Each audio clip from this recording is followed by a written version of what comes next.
حضور نے فرمایا آؤ میں تمہیں پچھلے زمانے کے ایک ایماندار نوخیز ولی اللہ کی بات سناؤں. پچھلے زمانے حضور نے فرمایا پچھلے زمانے میں ایک بادشاہ جادو کے زور پہ حکومت کرتا تھا. جب وہ ایک جادوگر اس نے رکھا ہوا تھا تو جادوگر اس کو جادو بتاتا, وہ جادو کے زور پر حکومت کرتا. جادوگر بوڑھا ہو گیا تو کہنے لگا بادشاہ کوئی نوجوان میرے پاس بھیج دے, اب میں بوڑھا ہو گیا ہوں, میرا پتہ کوئی نہیں کب مر جاؤں. ایک نوجوان کی ڈیوٹی لگائی, بڑا زیرک سمجھدار, اپنے رعایا میں سے چن کے جو ذہین فطرت مزاج بچہ تھا وہ اس نے لگایا. اللہ کے محبوب علیہ الصلوۃ والسلام فرماتے ہیں بچہ جادو سیکھنے لگا, وقت گزرنے لگا.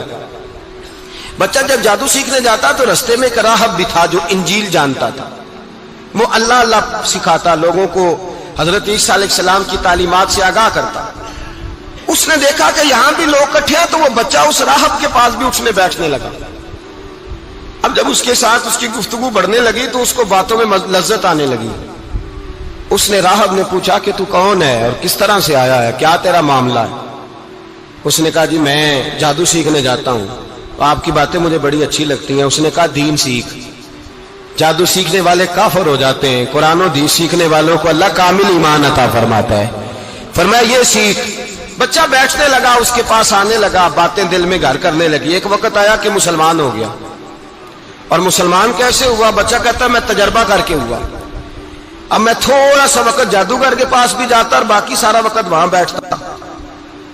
میں ایک دن جا رہا تھا تو رستے میں اژدہا تھا, بہت بڑا سانپ تھا, رستہ روک کے کھڑا تھا. یہ حضور نے بیان کی حدیث. نبی پاک صلی اللہ علیہ وسلم فرماتے ہیں بچہ کہتا ہے کہ رستے کے اندر سانپ ہے, رستے بند ہے, لوگ چھتوں درختوں پہ چڑھے, حراش ہے.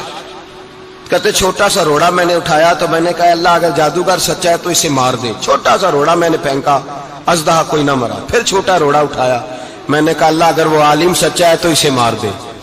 اب جب میں نے روڑا مارا تو اژدہا مر گیا.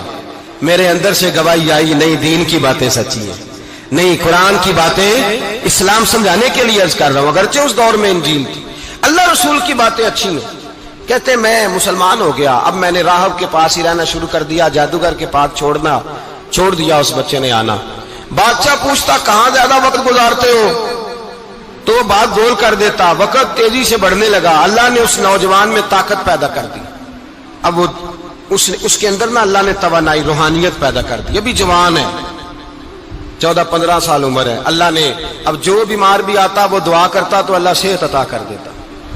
جو بھی آتا. بادشاہ کا ایک درباری تھا, بادشاہ کو پنکھا جلتا تھا, وہ اندھا ہو گیا.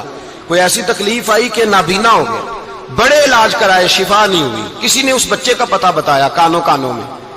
اس کے پاس گیا تو بچہ کہنے لگا شفا تو ہو جائے گی پر کلمہ پڑھنا پڑے گا, مسلمان ہونا پڑے گا, جس پیغمبر کا میں غلام ہوں تجھے بھی بننا پڑے گا, دین پہ عمل کرنا پڑے گا, اللہ شفا دیتا ہے. اس نے کہا تو مجھے کلمہ پڑھا, مجھے شفا دے, میں تیار ہوں. اس نے کہا شفا تو اللہ دیتا ہے.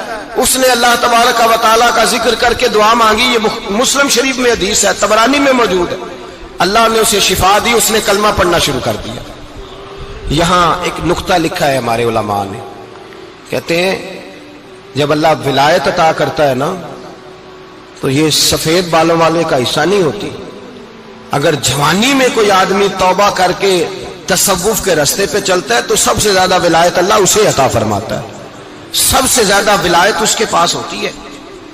ابھی اس کے بال کالے ہیں, چڑھتی جوانی ہے, دعا کی تو اللہ نے, اور حدیث پاک میں موجود ہے کوڑے آتے تو شفا یاب ہو جاتے, اندھے آتے تو شفا یاب, برس والے آتے تو اللہ سے دے. جوان ہے. بادشاہ کے پاس وہ واپس گیا, وہ جو آدمی جس کی آنکھیں ٹھیک ہوئی تھی. بادشاہ نے پوچھا کہ کیسے شفا ملی, تو کہنے لگا میرے رب نے شفا دی ہے. بادشاہ سجدے کراتا تھا, اپنے آپ کو منواتا تھا معاذ اللہ. کہنے لگا میرے علاوہ کون رب ہے؟ اس نے کہا وہی رب ہے جس نے تجھے پیدا کیا ہے, اور وہی رب ہے جس نے مجھے اندھے کو آنکھیں دی ہیں, وہی ہے میرا مالک. کہا اچھا تو مجھے نہیں مانتا؟ کہا نہیں میں اپنے رب کو مانتا ہوں. بادشاہ نے اسے سزا دی, ستایا. اس نے بچے کا پتہ بتایا, پھر بچے کو بلا کے ستایا تو اس راہب کا پتہ بتایا. راہب بھی قتل ہو گیا, نابینا بھی قتل ہو گیا. بادشاہ نے کہا سپاہیوں سے اس بچے کو لے جاؤ اور پہاڑ کی چوٹی پہ جا کے نیچے پھینکو تاکہ مر جائے. بچہ پہاڑ کی چوٹی پہ گیا تو ہاتھ اٹھا کے کہنے لگا یا اللہ میرے لیے نہیں اپنے لیے,